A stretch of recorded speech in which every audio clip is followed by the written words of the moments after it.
Without further ado, the reason why everyone's here today.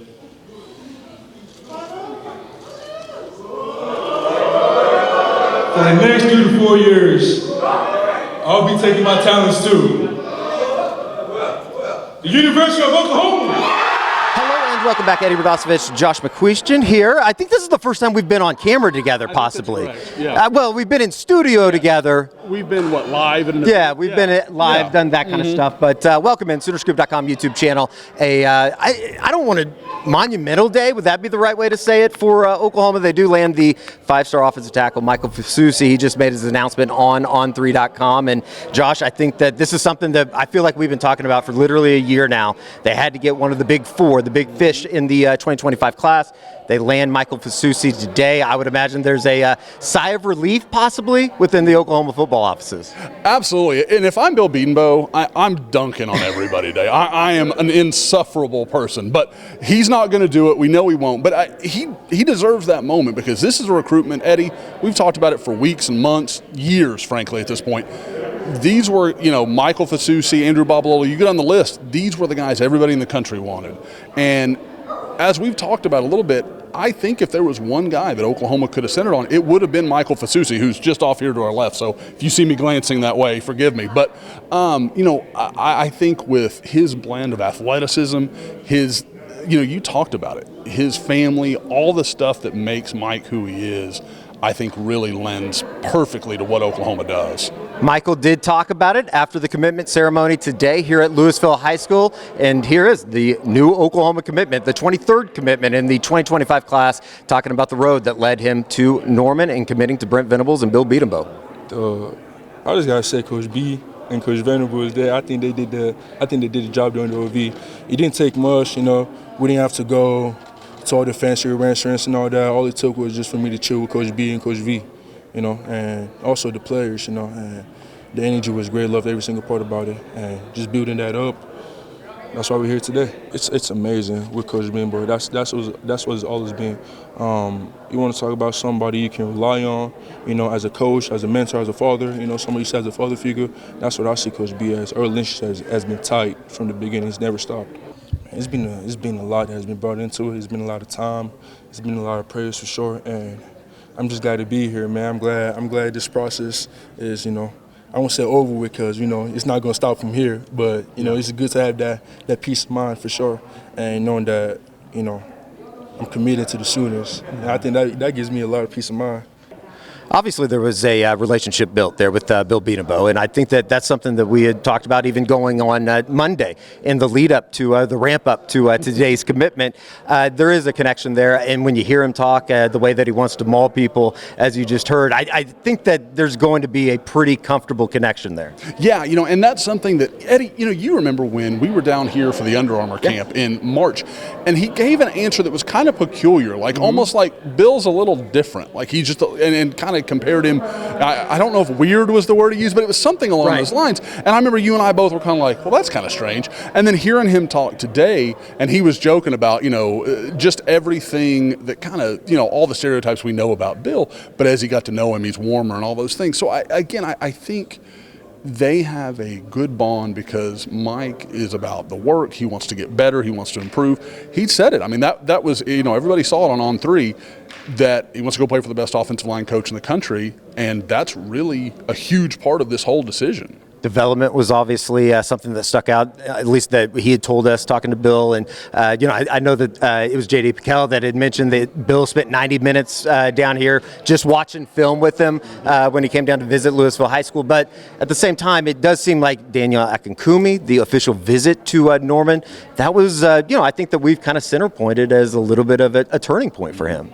Well, and I thought his answer on that was very interesting as well, where, he just talked about that being almost like a stamp, and I know when he talked in the story, some people have probably read by now with Steve Wiltfong, where he said, I almost committed on the official visit. So I think that is an interesting story because that's something we haven't seen OU do a lot with the official visits, where they close on guys early on and they close during the officials. That's never really been the method for Brent Venables and his staff. So I think it says a lot about both where the work Oklahoma had done leading into it and both how well that official visit went. And we talked about it. I mean, almost a week after, Eddie, we were having the conversation of this feels different. It feels like something's changed here. It is Bill Bedenbaugh's 21st birthday. We'll just stick with that.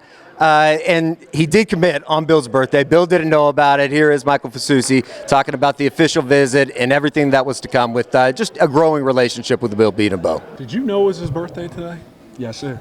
Yes, sir. What was that conversation like? He didn't know. Yeah. He didn't know till today. Okay. So good birthday present for him. I was like, dang, man. He does not laugh. He does not laugh. But hey, I'm talking about we get 2 months into it, 3 months into it. I mean, laughing every day. So that's how it started. When was the moment that you kind of knew that was the guy for you, that's who you wanted to play for at the next level? Guys, after I took my OVs, you know, I took the OU OV for sure. And I was like, man, I gotta go to Texas. I went to Texas. OU surpassed everything, you know, that I envisioned. And yeah, man, it didn't take too much to make the right decision for sure. So my deciding factor was actually development, you know. So who develops the best alignment? Coach B. Who puts the most alignment in the NFL? Coach B. You know, it's a simple answer right there. And to make that even better, he's a great person. You know, he's a very humble man. You know, you see the numbers that's put out. He's never going to talk about that. You feel me? And the same way, as good as he still wants to get better every day. You feel me? And that's what it's going to do for me. We've talked about it. This was going to be a big moment either way. You know, obviously this is good for Oklahoma getting the commitment today, but now he is added into a quartet of guys that are now committed in the 2025 class. And I mean, is it crazy to say that this historically, it's one of the better classes in recent memory for sure. How does this stack up from a historical factor just in what Oklahoma was able to do? We talked about it in the Monday show as well. How it was kind of one of those moments that was like, you got to get this guy, and then you know, you get everybody else. Mm-hmm. Yeah, I mean, this was the win you needed. Almost anything else you could do in this class, if you've got these four, you're really okay. Because we talked about it for a year. I mean, this isn't like a new storyline we've created. Offensive line was the key to this class. However it was going to be seen, I think was going to be dictated by the offensive line group. And now with Ryan Foje, a top 100 player in the country, and now you have Michael Fasusi, a top 12 player in the country, you have something Oklahoma's never done before, Eddie. Like, you know, we've run the numbers, we've looked at it. They've never signed two top 100 offensive linemen, regardless of position, before. Then on top of that, you add in a guy like Darius Afalava, the big-time offensive lineman, the interior guy, Owen Hollenbach from right here in the Dallas area, that was really OU's first real target at center. So, and it's just a scary-looking dude. Let's not get into that. But, you know, there's just a lot to like, and I think with Bill, you know, you look at where he's had he hit on this guy, but, you know, we had a few misses here. This, to me, is his most complete class, maybe since that 2020 group.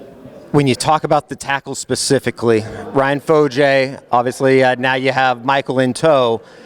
How massive is that? Obviously, they're going to lose a couple tackles with, some guys graduating at the end of this year. Just in terms of getting those two, the tandem, I know that's going to be put out there quite a bit here in wake of the commitment today. How massive is that, just to kind of get an idea of what those two tackles could be for the future? Well, we talk about it, and we talk about the team right now. One of the bigger questions is offensive tackle. Like, what's the future look like? What's it going to be? What is it right now? When you throw Foje and Fasusi in there, and you have a young guy like Logan Howland that, you know, we all know, I think, a lot of, that is, I don't want to say securing your future, but you're putting the right things in place for that tackle room to be really good for the foreseeable future, and you're creating competition, and you're doing all the things you need to do. But again, with Foje and Fasusi, I kind of wanted to ask Mike after the thing, like, which one of you is going to play left? Because They are both highly athletic, very long. You know, they both have a claim to that, you know, the kind of famed left tackle spot. But what's interesting, I think people will, you know, again, you got to kind of understand Bill Bedenbaugh, he's never placed a lot of priority on that. Like right tackle, left tackle, edge rushers come from everywhere, I think is really the way he looks at that. So I think it's just a matter of which guy's more comfortable sliding and moving in which direction. But again, these are NFL talents. I mean, they are special players, and if they develop and do what they can, Oklahoma fans have a ton to be excited about. Here is Michael Fasusi talking about his relationship with the trio of other guys in that Oklahoma 2025 offensive line class. and here it is. So I talked to Ryan didn't know, but I talked to him the day before. And, you know, he was like, "Hey, make me proud, Big Mike." You know, everybody reaching out, so he saw love with them. You know, and seeing them reaching out, you know, days before, weeks before, even months before, that's love, man. So I want to play with those guys for sure, especially the O-line. Oh yeah, we're gonna be tough. That's my guy. He did also know that I was coming here, but you know, also a little surprise from him too. You know, I can't wait to call him after this, but. Yeah, that's my guy, man. I want to play with him for sure. Same as the rest of the O-line. There are a lot of guys that, you know, they want to compete, especially seeing them with Coach B. I know that they're hungry to want to be the best, and those are the type of guys I want to play with.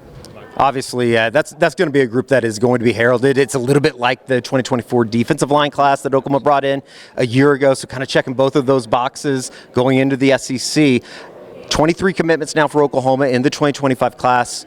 Where are they in terms of, I know numbers are going to be a talking point here over the next, probably 3 months, 4 months until they sign in December. Think Oklahoma's done specifically at the offensive line, or, Andrew Babalola is obviously out there, who Steve Wiltfong had talked about. Where do you kind of forecast that going? I thought that was really interesting. Steve's, comments after Michael's decision about Babalola, it almost sounded like Steve had kind of heard, like, hey, this is still happening, this is still on. So, and that's, I don't have any expectation Oklahoma's going to move away from Andrew Babalola. If they can add him, great, and then this class just moves into the stratosphere as far as offensive line talent. Now, you also have to include Christian Jones, linebacker from Omaha West Side, set to announce probably in the next month or so. And if Oklahoma could get those two, I don't think you'd see a lot more movement. Now, if they miss out on them, maybe a guy emerges as a senior, maybe there's a late riser, all those things that are possible. So you'd have to keep an eye on that, but there's no one that immediately jumps out to you.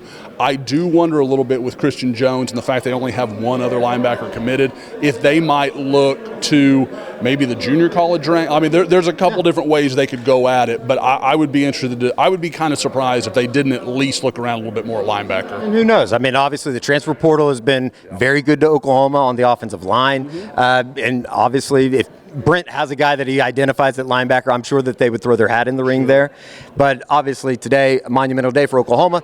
Number 23rd commitment in the 2025 class, and that's going to do it for an instant reaction here from Lewisville High School. Make sure that you stay right here on SoonerScoop.com's YouTube channel. Obviously, Georgia and I will be back on Thursday talking with some of the players that we talked to on Tuesday night down in Norman, and then obviously there's going to be a ton of content coming up on SoonerScoop.com's just page on on3.com. With, not necessarily, I was going to say fallout. I would say that the news coming out from today and Michael Fasusi's commitment, no fallout needed, though. Michael Fasusi heads to Oklahoma, and, I think in a way it kind of makes everybody take a little bit of a sigh of relief. It's kind of like the David Stone effect from a year ago. I think the people that had an issue with Bill Beadmo could just go sit in the corner for at least another year.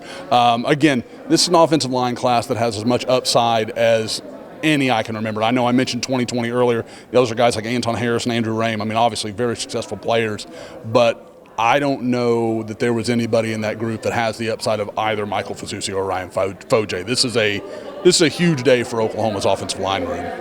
For Josh, I'm Eddie. We'll see you right back here on the SoonerScoop.com YouTube channel.